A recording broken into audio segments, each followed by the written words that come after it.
What lessons do you draw from the last Bath game to take into this one? Yeah, I think the disappointing thing for us in that last Bath game was we probably didn't fire any shots, or the one shot we did fire, which was a counter-attack in horrendous conditions, we ended up scoring. So I think the big thing for us is that we don't come off the field with any bullets left in our pocket. We have a crack at them, and whatever happens then happens. Obviously, we're hoping the weather will be slightly better. Yeah, I think we were all pretty gutted there when the wind and the rain came quite as badly as it did last time round. But hopefully we get a tidy, dry night down at the Rec. Great place to play. It'll be packed on there, and a big game for both teams in Europe. There've been a few times in the rain where you have been able to play. What was it about that game that you struggled with? I think they probably put a bit of a squeeze on us territorially, and then we couldn't get ourselves out of our own half. You know, we'd sort of exit, defend okay, and then give away a cheap penalty, which either let them put us back in our 22 or they kicked 3 points. So, lesson for the learning. I mean, everyone banged on about Rhys Patchell and his performance in that. The Wales management. He played very, very well. Yeah. Yeah, well, he played very, very well, didn't he? You know, MOM, I think.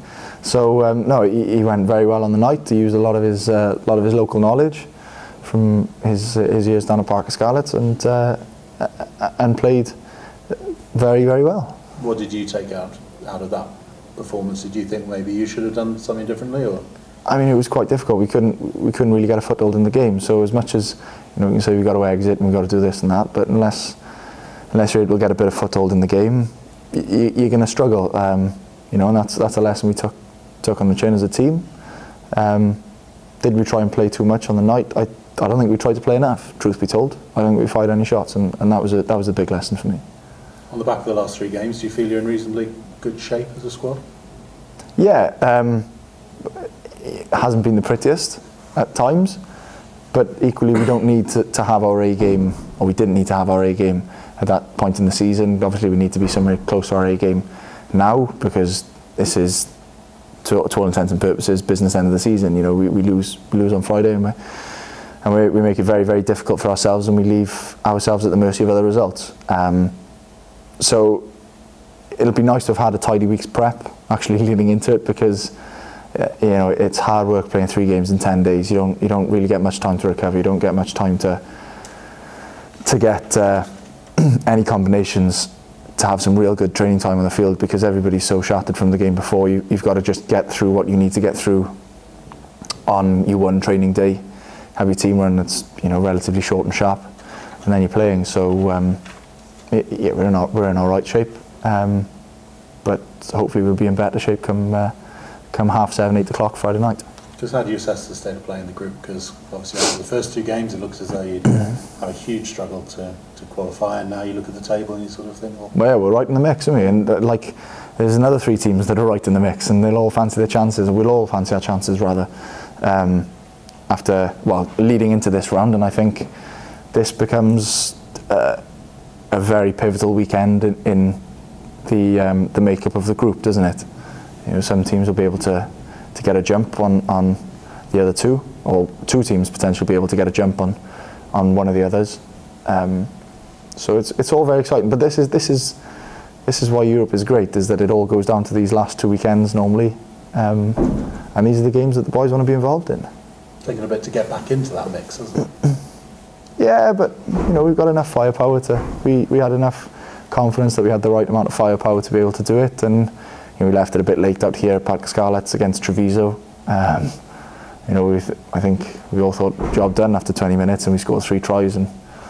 But there was a bit of fight in the group, and you know, I'm sure there'll be a bit of fight out there come 8 o'clock Friday night. What's Recreation Ground like as a place to go and try and get a win? I can't remember. Francois Lowe tackled me late, and I got a concussion last time I played there, so I haven't got much recollection of the Recreation Ground. But you know, it's bang in the middle of the city, isn't it? The crowds are always big when you play at the Rec. You look at BT Sport on a Friday, Saturday, Sunday, whenever they play. You know, the place is always packed. So I'm sure it'll be a great European night there on Friday. Was that the Blues play down in the rain? Was that the game? Yeah, that would have been it. That would have been it. Phil Davis's first year. Yeah. So what stage did you get? What stage? I think I played about 10 minutes of the rest of the half and then came off at half time. Yeah, hard as nails, see. Thankfully there's no low this weekend, Rhys. No, quite. What about Bath's strengths? Obviously you mentioned the forwards squeezed the game and the half-backs down here, but what about their attacking threat of people like Watson and Jose? Yeah, they've got a lot of speed, haven't they? They've got a lot of speed, they've got a lot of class in that back line, and we're going to have to be on our mettle. They've got a big pack. As you said, they squeezed it down here last time round, and that's something that we hope to rectify now on this weekend. But yeah, a lot of classy runners, a lot of good players. You know, Aled Brew's come into some good form down there.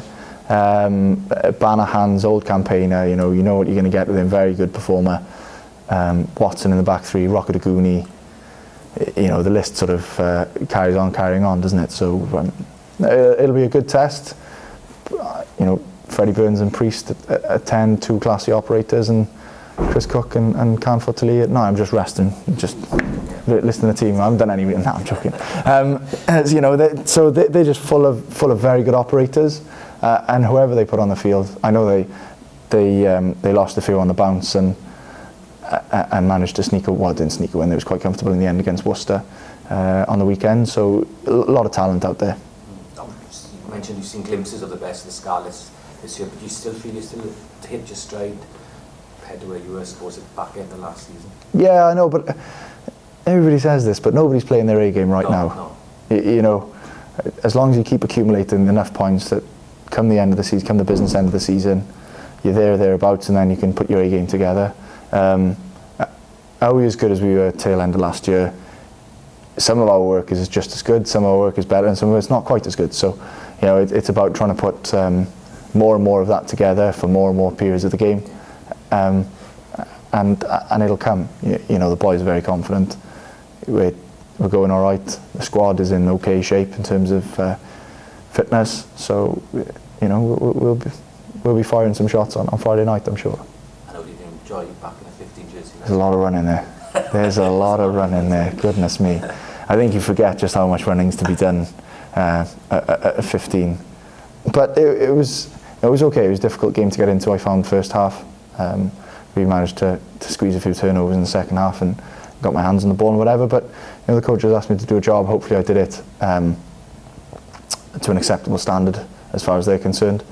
But I shouldn't imagine that you know, I'll be needed to do it again with Lee Halfpenny and Johnny McNichol, the two fine fullbacks that they are. Was that good for you in a wider context? Because Jiff was very glowing on Friday. Was he? Mentioning that he would play. So I bumped into him in Pontcanna, that was. Fly half, centre, fullback. Is it, you know, the fact you've got that in your armoury in terms of a wider part? I know you obviously came down. No. Yeah, it's a. Look, I think anybody will tell you that you're told this weekend we need you to do a job in a certain position, and you're quite happy to crack on and do it. Everybody's got their own opinion about where certain players play best and who's got a preference in what positions. But that's very kind of Jiffy. I'll have to buy him a coffee if I bump into him. Well, he won't buy one for you. I didn't say that. Look, I played 15 on the weekend. I was happy to do so. You know, help out the injured situation, or not the injured, the squad rotation situation in the squad. Whether or not it'll be required again, I don't know. But you know, I think we all sort of know what the crack is with that.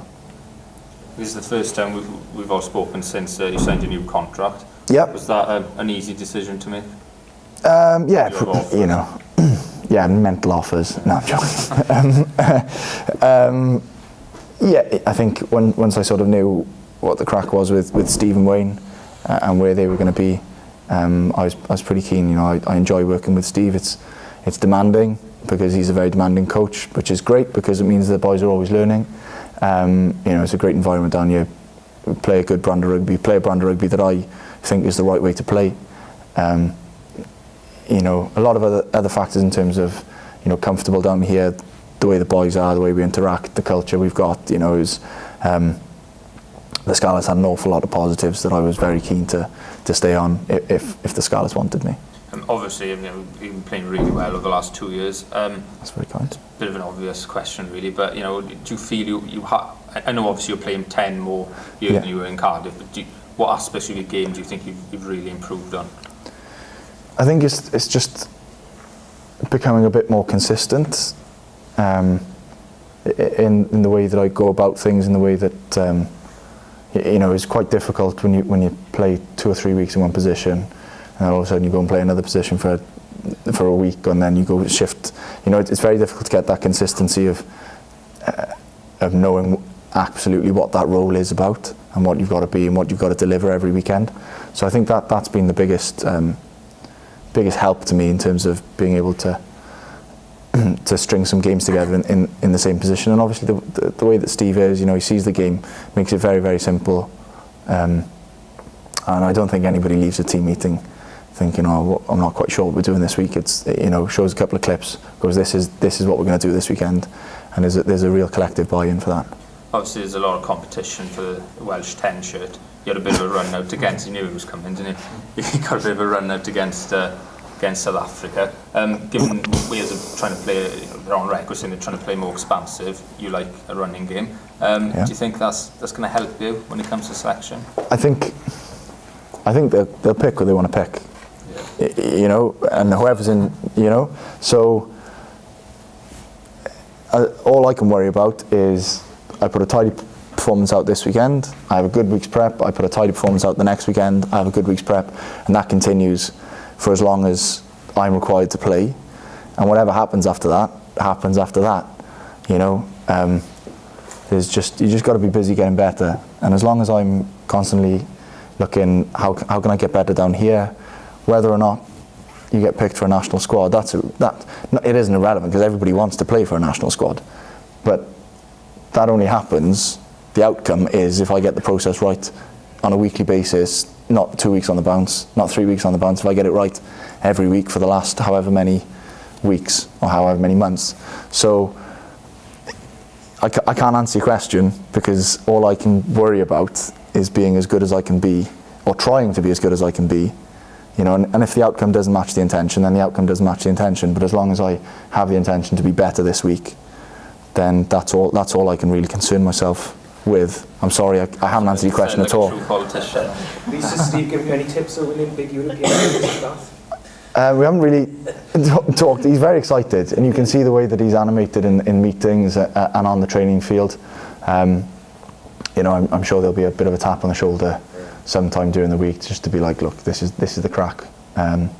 But he's a bloke with a lot of experience, isn't he? And he's very, very excited, and I think that rubs off on the boys' enthusiasm that the coaches have for getting better and for improving, and that this weekend, like every weekend, is an opportunity to really go out and show what we're about and to fire some shots at teams. That's a pretty exciting thing. So I think I don't know whether he'll put a tap on the shoulder for a couple of the boys, but you can certainly sense the excitement and how excited the coaches are, because this is a real opportunity for us if we get it right. Big European games, Anglo-Welsh. Yeah, look, he was a big game player, wasn't he? Especially, I remember watching from the sofa Munster in the quarter-final at the old Stradey Park. Yeah. Like he was, he walked around like he was the king that night, and he was the king on the field. He was fantastic. So, yeah, he's got a lot of experience, and there's a little point that's going on during the week, but we're all pretty excited about the opportunity.